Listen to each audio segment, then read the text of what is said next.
Alright student, आएंगे exercise 4.3 पे। Find the nature of the root of the following quadratic equation, if the real root exist find them. देखो, इस पे आने से पहले मैं आपको एक चीज और बता देता हूं। जब हमने देखा था कि सॉल्व करने के कौन सा मेथोडोलॉजी, तो पहले जो मेथोडोलॉजी था that was splitting the middle term, जिसको फैक्टराइजेशन मेथड भी बोलते थे। फिर एक दूसरा टर्म भी होता था फार्मूला मेथड। तो क्वाड्रेटिक इक्वेशन को सॉल्व करने का जो ये फार्मूला मेथड है ये क्या है? तो क्वाड्रेटिक इक्वेशन का जनरल फॉर्म क्या था? ax² + bx + c = 0। ठीक है, मैं किसकी बात कर रहा हूं? मैं बात कर रहा हूं फार्मूला मेथड की। I am talking about formula method. Formula method की। फार्मूला मेथड में क्या होता है ना कि ज़्यादा दिमाग नहीं लगाना पड़ता है। हाँ, ये अलग बात है कि थोड़ा वैल्यू सॉल्व करने में दिक्कत तो होती है, पर ज़्यादा सोचना नहीं पड़ता है कि क्या कॉम्बिनेशन बिठाएंगे, राइट। तो देखो, आपको जो सही लगता है आपको वही करना है। नाउ फार्मूला मेथड, तो क्वाड्रेटिक इक्वेशन का जनरल फॉर्म क्या होता है? ax² + bx + c = 0। ऑलराइट, तो यहां पर ये जो रूट निकालना होता है, रूट, अच्छा रूट को मैं जीरोस भी बोल सकता हूं ना, पता होगा आप लोगों को।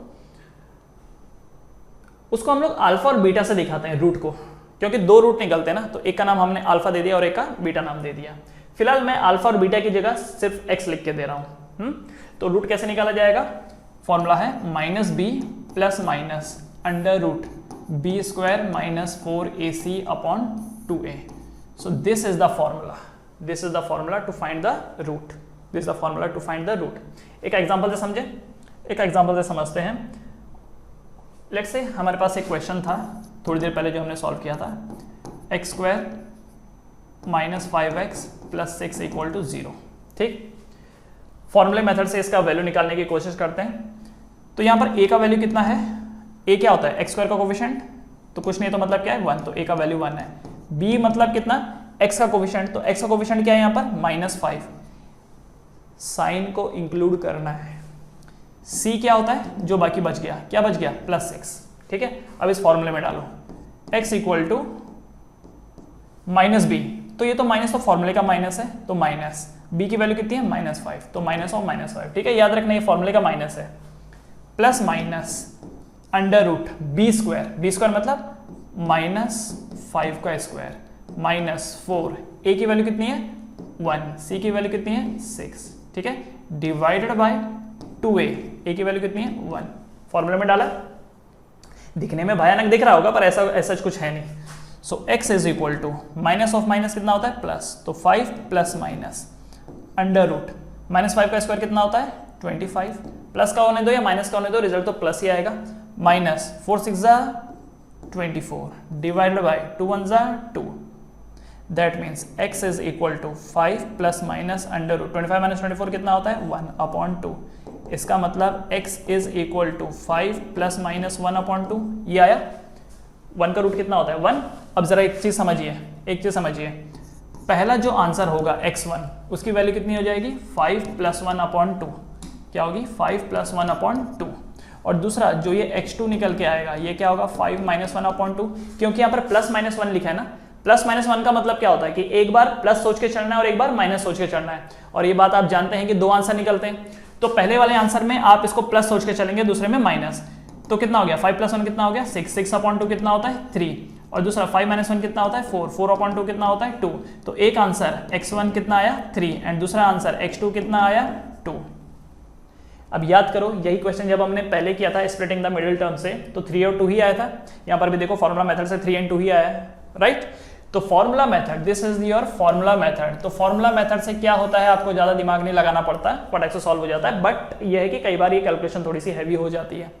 तो आगे चल करके आप अपने समझदारी से देखना कि क्या यूज किया जा सकता है। अगर स्पेसिफिकली बोला है कि फॉर्मूला मेथड ही यूज करो, तो मजबूरी है भाई करने की, कुछ कर नहीं सकते। लेकिन अगर नहीं बोला है तो दिमाग लगाओ फिर। Clear everyone? एक और चीज, मैंने जो इसके दो आंसर है, एक को x1 का नाम दिया, एक को x2 का नाम दिया। आपकी मर्जी है, आप इसको x1 x2 का नाम ना दे करके आप इसको ये भी बोल सकते थे कि पहला वाला अल्फा है, दूसरा वाला बीटा है, क्योंकि अल्फा और बीटा क्या रिप्रेजेंट करता है? रूट ही तो रिप्रेजेंट करता है। सो ये अल्फा की वैल्यू 3 है और बीटा की वैल्यू 2 है। ठीक है, बीटा की वैल्यू क्या है? 2 है। क्लियर है एवरीवन? ये हो गया। अब एक चीज और समझिए, ये जो होता है ना बी स्क्वायर माइनस 4ac, ये जो बी स्क्वायर माइनस 4ac होता है इसे कहा जाता है डिस्क्रिमिनेंट। डिस्क्रिमिनेंट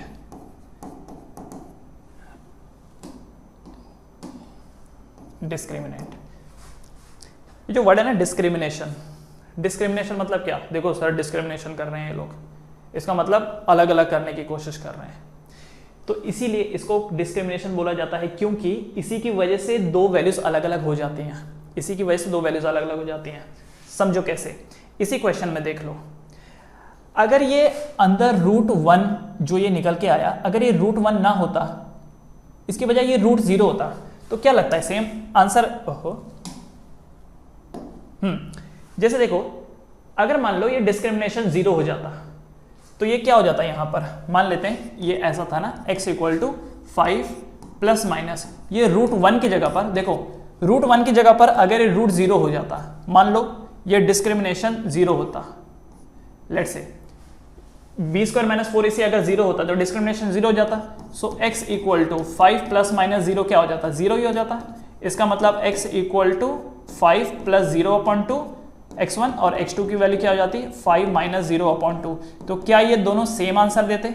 ये भी 5/2 और ये भी 5/2, ये दोनों सेम आंसर देते? तो ये जो दो अलग अलग आंसर आ रहे हैं ये किसकी वजह से आ रहे हैं? वो इस डिस्क्रिमिनेशन की वजह से आ रहे हैं, बी स्क्वायर माइनस 4ac की वजह से आ रहे हैं। अगर ये 0 हो जाता, अगर ये 0 हो जाता तो 0 किसी के साथ भी ऐड हो या सब्ट्रैक्ट हो, आंसर वही आना था, आंसर वही आना था। ठीक है, तो इसका मतलब समझिए, जब कभी भी बी स्क्वायर माइनस 4ac का वैल्यू 0 होता है तो क्या मिलता है आपको? सेम रूट मिलते हैं। ठीक है, समझ गए आप लोग? क्योंकि प्लस या माइनस किसी भी 0 के साथ हो तो क्या रिजल्ट आता है? वही तो नंबर आता है। तो x1 की भी वही वैल्यू, x2 की भी वही वैल्यू, क्योंकि डिस्क्रिमिनेशन क्या हो गया? 0। ठीक है, तो मैं यहां पर लिख देता हूं, ये मिटा दूं, अगर नहीं लिख पाए हो तो लिख लो, क्योंकि ये तो एक एग्जाम्पल था। ठीक है, लिख लो, 3 2 1 गो। मिटा देता हूं मैं। हाँ, तो देखो बात क्या है, इफ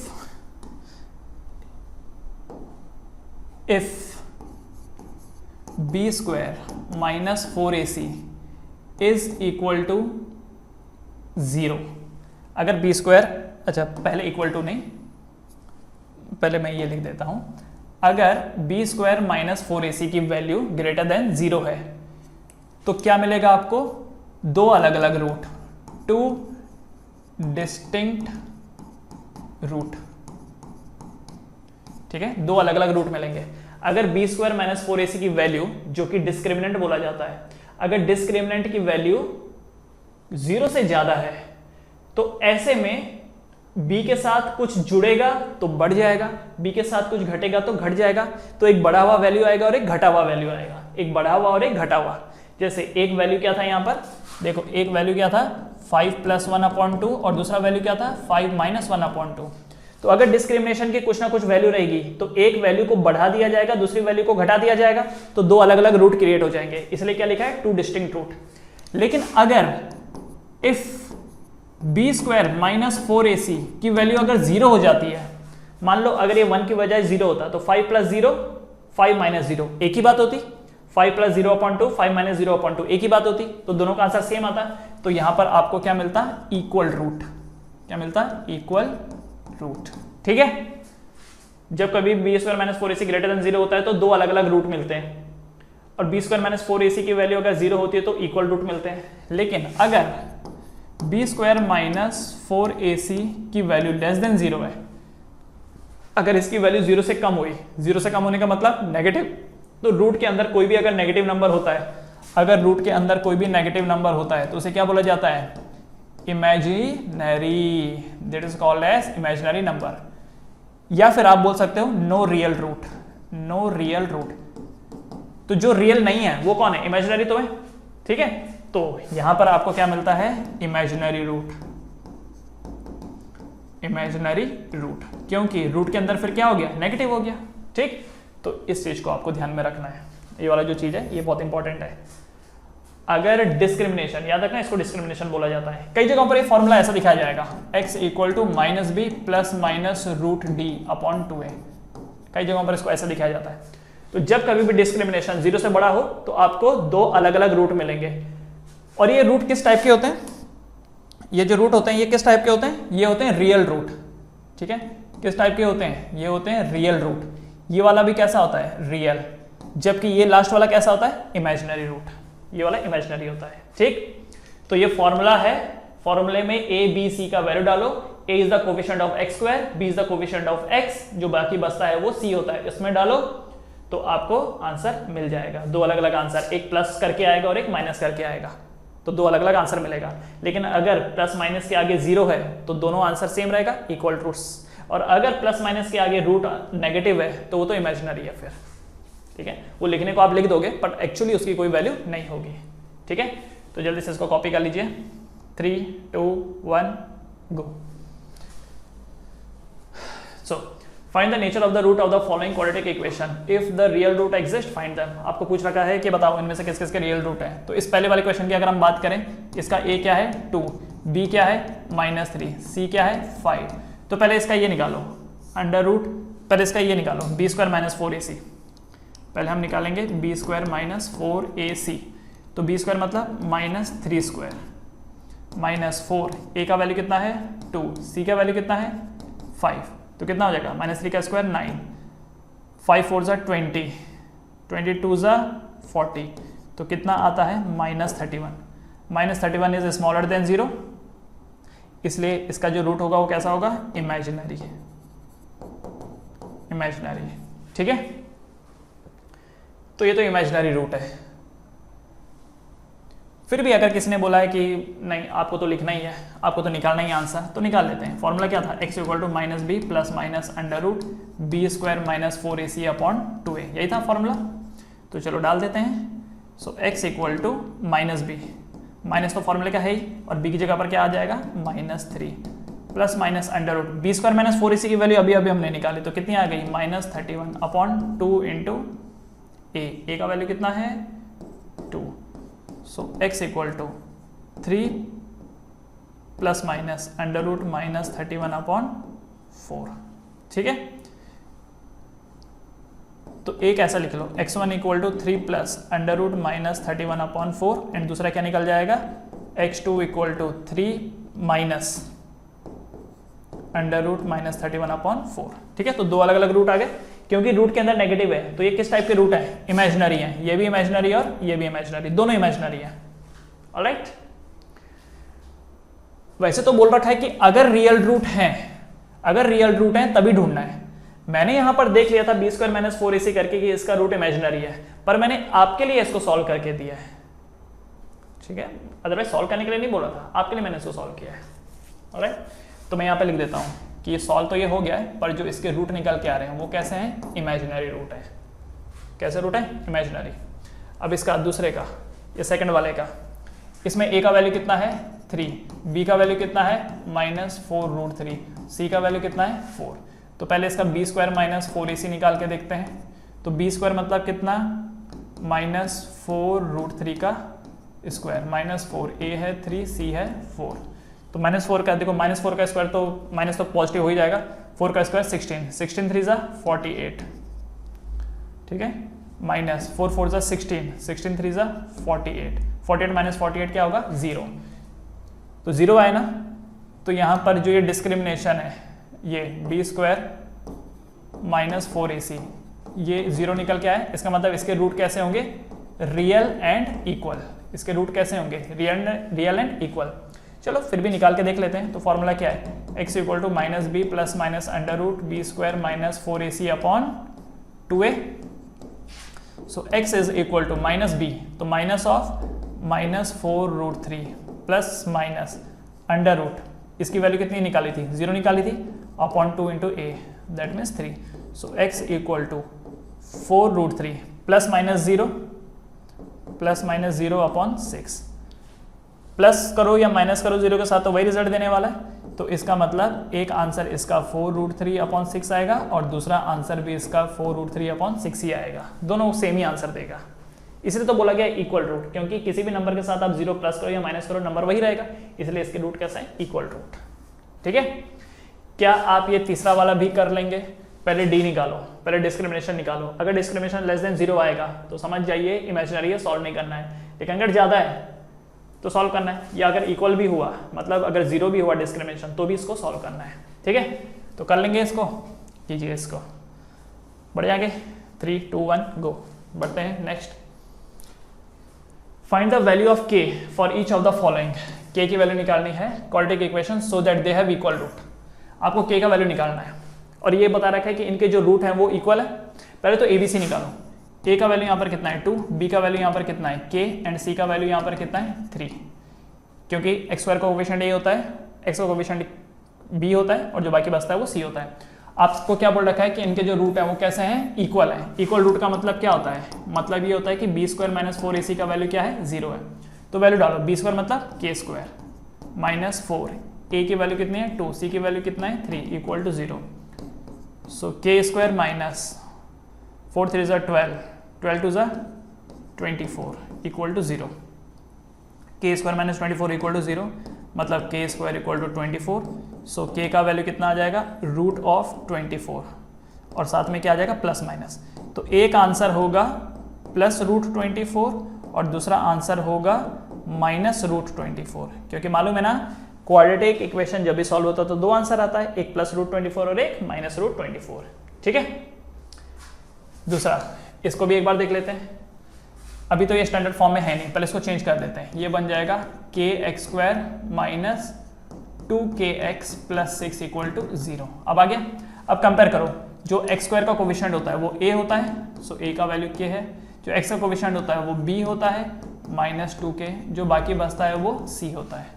ठीक, now b square minus 4ac 0 होता है, क्योंकि बोल रखा है इक्वल रूट है, तो b स्क्वायर का मतलब माइनस 2k का स्क्वायर माइनस 4, a का वैल्यू कितना है k, c का वैल्यू कितना है 6 equal to 0।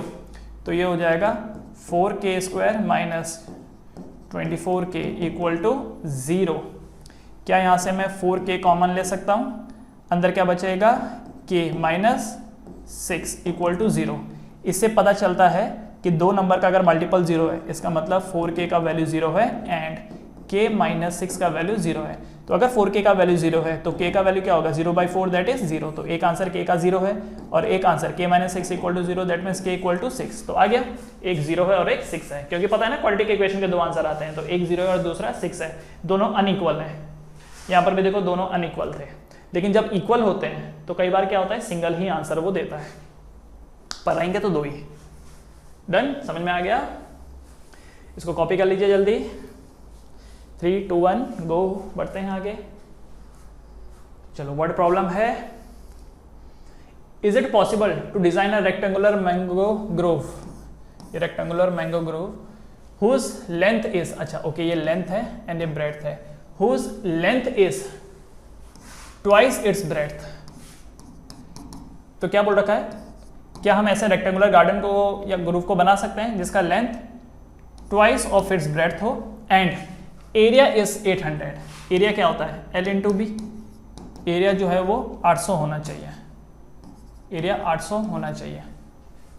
If so find its length and breadth. तो आपसे बोल रखा है कि क्या हम ऐसा गार्डन बना सकते हैं जिसमें लंबाई चौड़ाई के मुकाबले डबल हो एंड लंबाई इंटू चौड़ाई का जो है वो 800 हो। This my equation number 1 and this my equation number 2।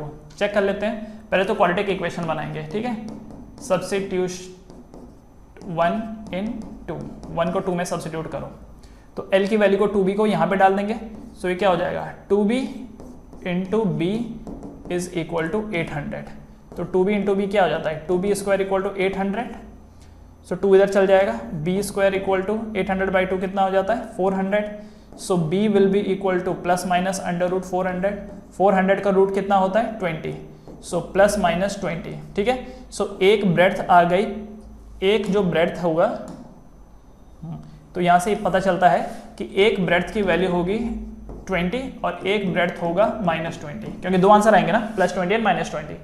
एक ब्रेड्थ होगी +20 और एक होगी -20।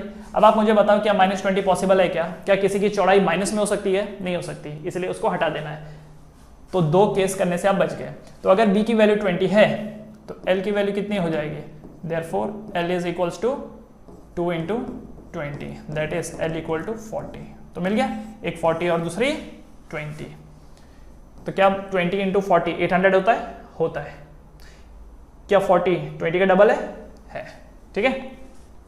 बाकी तो आप लिख लेना, let the length be L, let the breadth be B according to the question, L equal to 2b, ठीक है। ऑलराइट, बढ़े आगे, 3 2 1 गो। Okay, is the following situation possible? If so, determine their present age. The sum of the age of two friend is 20 year. ये दो friend हैं, एक friend 1 है and एक फ्रेंड 2 है। तो जब भी एज का आता है बात तो क्या करना होता है, प्रेजेंट एज। पहले वाले की एज मान लेते हैं x और दूसरे वाले की क्या है, y, present age. The sum of the age of two friend is 20 years. Okay, तो पहला वाला किस्सा क्या बोल रखा है, दो फ्रेंड का जो अभी का जो एज है वो उसका सम कितना है, 20 साल। 4 ईयर एगो, 4 साल पहले, ओके 4 साल पहले, 4 ईयर एगो, 4 साल पहले क्या होगा, इसकी एज क्या रही होगी, x-4, और इसकी एज क्या रही होगी, y-4। पता नहीं क्या रिलेशन था, पर इतना तो पता है ना कि 4 साल पहले ये x-4 था और ये y-4 था। 4 ईयर एगो, 4 year ago the product of their age in year was 48। 4 साल पहले इन दोनों की जो एज है उसका मल्टीपल कितना था, 48। इसका मतलब x-4 into y-4 was equal to the 48। ये मेरी इक्वेशन नंबर 1 है और ये इक्वेशन नंबर 2 है, ठीक है। तो चलो क्या करेंगे, अच्छा मैं इस पहली वाली को थोड़ा चेंज कर देता हूँ, x इक्वल टू y+20 है, मैं इस बार y को सब्स्टिट्यूट करता हूँ, y क्या हो जाएगा, 20 माइनस x हो जाएगा, और इसको मैं फिर यहाँ सब्स्टिट्यूट करूंगा इस वाली इक्वेशन में। तो क्या हो जाएगा, देखो x-4 इंटू वाई की जगह पर क्या आ जाएगा, 20 माइनस x-4 इक्वल टू 48, ठीक।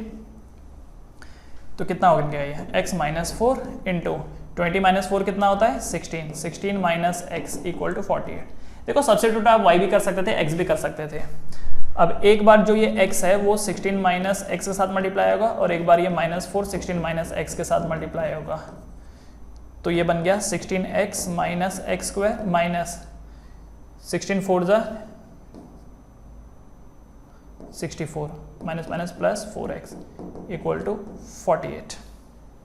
16x plus 4x 20x minus x square, 48 इधर जाएगा तो माइनस 48, तो 64 एंड 48, 8 और 4 12, 6 और 4 10 और 11, 112 माइनस 112 इक्वल टू 0। सबको उस तरफ लेके चले जाओ, तो ये बन जाएगा x square minus 20x plus 112 equal to 0। अब मैं यहाँ पर लिख देता हूँ बाकी। देखो यहाँ से a की वैल्यू कितनी आएगी, तो एक्स स्क्वायर कोएफिशिएंट क्या है 1, b की वैल्यू कितनी है -20, c की वैल्यू कितनी है 112। तो पहले तो डिस्क्रिमिनेशन देखते हैं, that means b square minus 4ac का स्टेटस देखते हैं क्या है। अगर वो रियल हुआ तो ही आगे बढ़ेंगे, वरना नहीं बढ़ेंगे, ठीक है। तो b स्क्वायर मतलब -20 का स्क्वायर माइनस 4, a का वैल्यू कितना है 1, c का वैल्यू कितना है 112, 20 का -20 का स्क्वायर होता है 400 माइनस 4 2 जा 8, 4 1 जा 4, 4 1 जा 4, 400 में से 448 माइनस करेंगे तो ये वैल्यू कितना देता है -48, -48 इज लेस देन 0। इसका मतलब कि ये इमेजिनरी है, इमेजिनरी है, मतलब कि ये जो बताया गया है केस ये पॉसिबल ही नहीं है, ये जो केस है ये पॉसिबल ही नहीं है, ठीक है। ऐसा हो ही नहीं सकता है कि दो लड़के हैं, दो फ्रेंड हैं जिनकी अभी की उम्र का एज, अभी की जो उम्र है उसका सम 28 है और 4 साल पहले 48 रहा होगा उसका मल्टीपल, पॉसिबल ही नहीं है, इमेजिनरी है ये। तो जो पॉसिबल नहीं होता उसी को हम लोग इमेजिनरी बोलते हैं। जैसे अगर आप बोलें कि 4 साल पहले मेरे पापा की उम्र मेरे से कम थी, तो कैसे हो सकता भाई, आपके फादर की एज आपसे कम कैसे हो सकती है, ठीक है। ये तो ऐसा हो गया कि आप कहानी बना रहे हो, तो ये भी एक कहानी बनाई हुई है, रियल में ये पॉसिबल नहीं है। तो इसलिए आप यहाँ पर आंसर दोगे कि this is not possible, this situation is not possible, ठीक है। ये जो सिचुएशन है ये पॉसिबल नहीं है, सिर्फ मनगढ़ंत कहानी है ये, ठीक है बच्चे लोग, ठीक है। इसको लिख देना, आगे बढ़ते हैं। अगला question, is it possible to design a rectangular park of perimeter 80 metre, ठीक है। ये L है, ये B है, तो ये भी L होगा और ये B होगा। तो क्या बोल रखा है कि जो पेरीमीटर है डिजाइन करना है जिसका पेरीमीटर 80 हो। 80 का मतलब 2 लेंथ है और 2 ब्रेड्थ है, so 2L plus 2B should be equal to 80 and area 400। तो एरिया मतलब क्या, L इंटू B कितना होना चाहिए 400। क्या ये पॉसिबल है?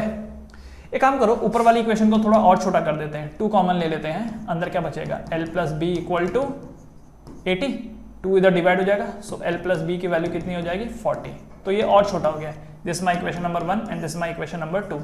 तो क्या मैं यहाँ पर ऐसा कर सकता हूँ कि रुको, फिलहाल इसको 1 का नाम इसको नहीं देते हैं, क्या करते हैं कि इसको ऐसा लिख देते हैं, l equal to 40 minus B. अब इसको इक्वेशन नंबर 1 का नाम देते हैं और इसको यहाँ पे सब्स्टिट्यूट कर देंगे।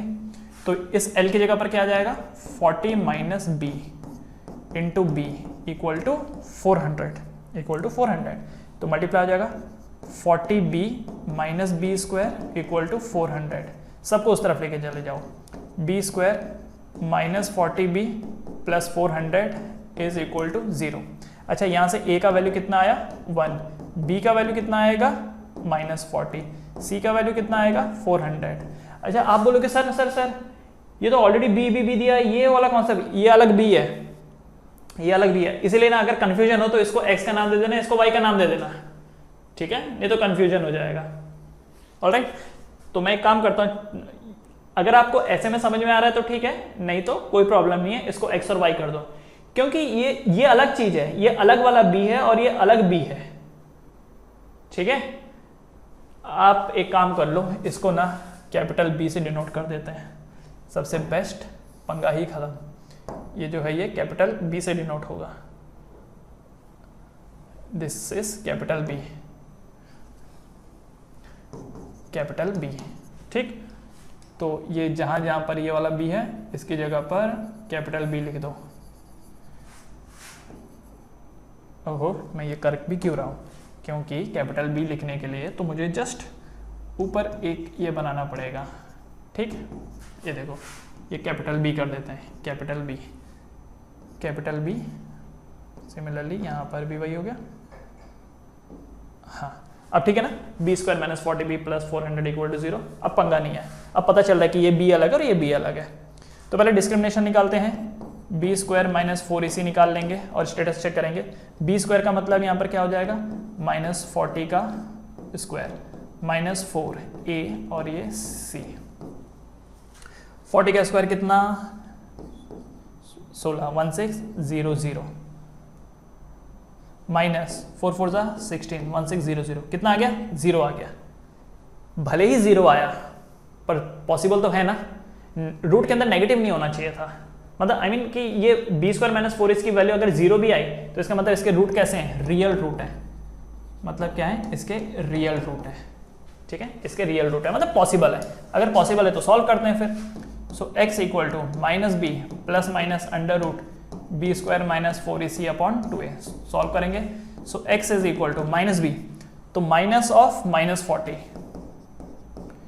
Plus minus under root b square minus 4ac की वैल्यू क्या आई थी, 0 आई थी, अपॉन 2 इंटू a की वैल्यू क्या है यहाँ पर 1। So x equal to minus minus plus, तो प्लस 40 अपॉन 2, ठीक, प्लस माइनस 0, सो कितना बन जाएगा ये x equal to 20 plus minus 0। तो एक आंसर आएगा 20 प्लस 0 और एक आंसर आएगा 20 माइनस 0।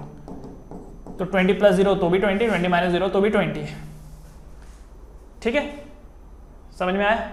दैट मीन्स इससे क्या पता चलता है, इससे हमको ये पता चलता है, ये जो आपने निकाला, अच्छा आपने यहाँ पर एक चीज देखो क्या लिखा हुआ है, x लिखा हुआ है। बाय द वे आप x नहीं निकाल रहे थे, आप इसका सॉल्यूशन निकाल लेते हैं, तो सॉल्यूशन के नाम पे ये जो ये रहेगा, ये x नहीं रहेगा, ये एक्चुअली क्या रहेगा, कैपिटल B रहेगा। व्हाट शुड बी दिस, क्योंकि एक चीज देखो यहाँ पे आपका जो वेरिएबल है वो तो b है ना, तो ये जो निकलेगा ये b होगा, this will be the b breadth, ठीक है। तो ब्रेड्थ कितना आया 20, तो ये भी बोल रहा है 20, ये भी बोल रहा है 20, तो अगर ब्रेड्थ 20 है, अगर ब्रेड्थ 20 है तो लेंथ कितना होगा, लेंथ कितना होगा, तो भाई तो length will be equal to 400 upon 20, that is 20। So length की वैल्यू कितनी आ जाएगी 20, ब्रेड्थ की कितनी है 20 है, तो लेंथ की भी कितनी है 20, ठीक है। L इज इक्वल्स टू 20, यहाँ पे लिख देता हूँ, L इज इक्वल टू 20, ठीक। B1 B2 तो दोनों ही 20 20 बता रहे हैं, तो therefore the length is 20 and the breadth is 20। Clear everyone? अच्छा, इसके पहले वाले क्वेश्चन में भी शायद यही किया होगा हमने, नहीं यहाँ पे जरूरत नहीं, यहाँ पे तो सब x के टर्म्स में, तो अगर मैंने x भी लिखा तो कोई प्रॉब्लम नहीं। क्या इससे पहले कुछ किया है हमने यहाँ पर? नहीं, यहाँ पर भी ऐसा कुछ नहीं है, तो यहाँ पर भी कुछ नहीं है। ठीक है, नाइस। तो समझ गए ना? तो आपकी जैसे इक्वेशन रहती है, ये देखिए, ये यहाँ पर इक्वेशन किसके टर्म्स में थी? b के टर्म्स में थी, इसलिए क्या लिखा जाएगा? b इक्वल टू, अगर ये ऐसा होता a square minus 40a plus 400 तो ये a इक्वल टू होता है। ठीक, अगर ये ऐसा होता y square minus 40y plus 400 तो ये y इक्वल टू ये फॉर्मूला लगता है। समझ गए ना? Alright, so this is your quadratic equations.